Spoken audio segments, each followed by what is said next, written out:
Meanwhile, a new Politico Morning Consult poll shows that more than 90% of Americans are concerned about the state of the economy. 80% said that inflation will play a major role on Election Day. But are Democrats listening? Fox News' Peter Doocy pressed President Biden on his party's priorities. Watch this. Just hoping to clarify for midterm voters, top domestic issues, inflation or abortion. All important. Unlike you, there's no one thing. It crosses the board. Domestic, ask me about foreign policy, too. There's multiple issues, and they're all important. And we ought to be able to walk and chew gum at the same time. You know that old expression. Joining the conversation all morning long this morning is Leo Kelly, Tiana Lowe, and Steve Moore. Tiana, your reaction?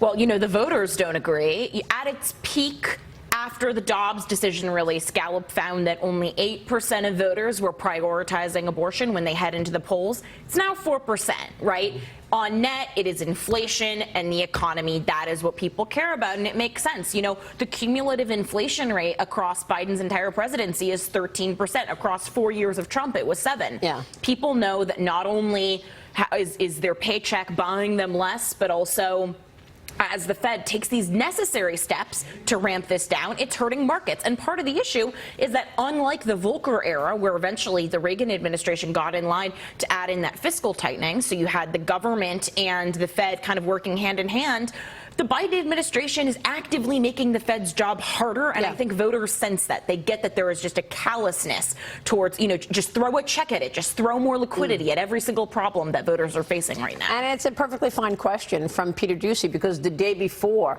Steve Moore, President Biden said that if the Democrats hold on to the majority in Congress, the first thing he's going to do is codify Roe v. Wade and make it possible to have an abortion in your 9th month, as if that's what people are talking about.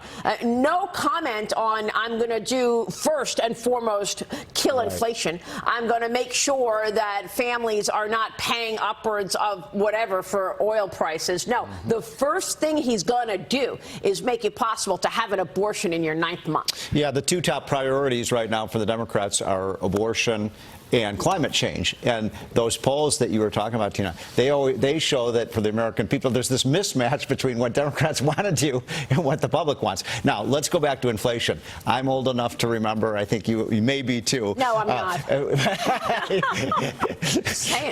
In '76, Jerry Ford lost his election to Jimmy Carter because of inflation.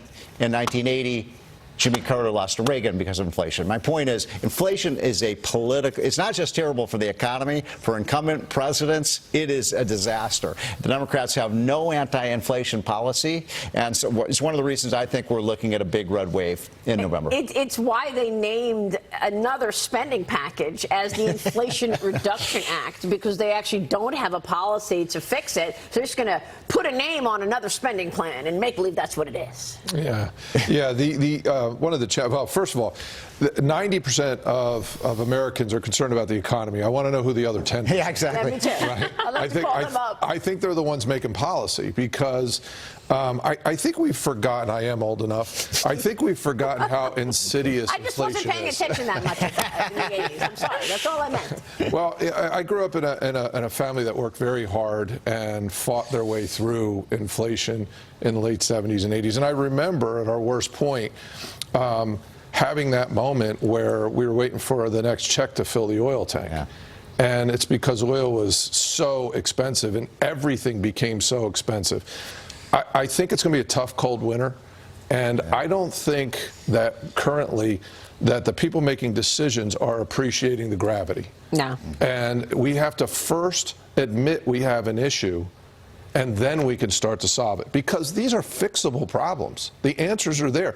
American Airlines' numbers show us that the consumer's still strong. Yeah. There's still money. We can fix this.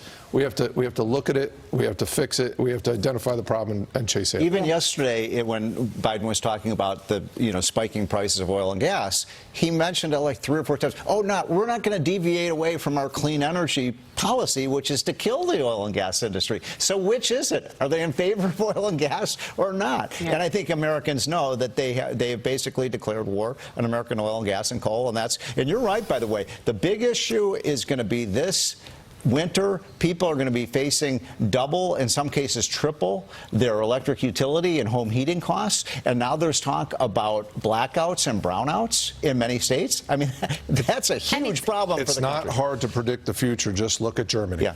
Yeah, that's right.